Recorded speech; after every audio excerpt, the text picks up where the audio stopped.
For today's eye makeup look, I'm going to show you how to create this look using two eyeshadows, one for the lid and one for the crease.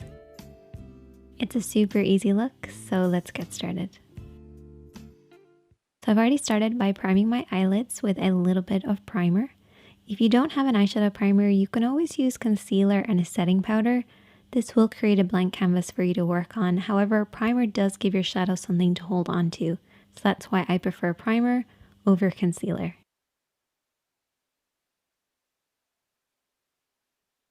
I'm first of all going to take that crease shade, which is a matte tone.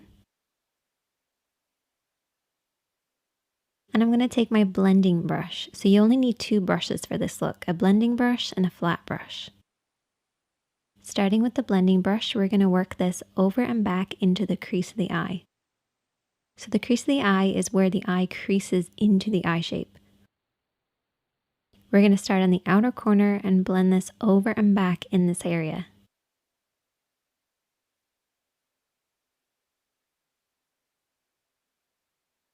And I like to keep my eyes open so I can see the shape that I'm creating.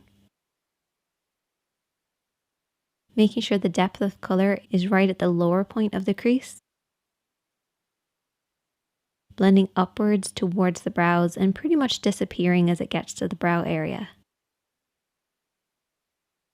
Take your time blending this over and back until you get the depth of color that you want. And then I'm going to take my lid shade, and whenever I'm applying anything that has a little bit of shimmer, I use a flat brush to apply it. The reason I use a flat brush is it helps the shadow to glide on, particularly with metallics or anything with shimmer or glitter. It just helps them to really hold on to the lid and glide and create that nice glossy look. You want to very slowly build this up, applying a little bit of shadow at a time until you get the depth of color that you want.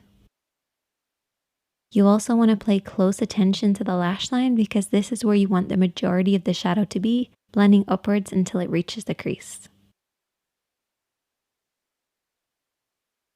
If you have harsh lines between your crease and your lid, take your brush and slowly smudge between the two. This will help them blend into one another.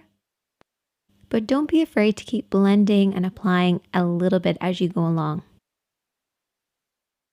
And I also took that lid shade and applied it underneath the eyes as well. And that is the finished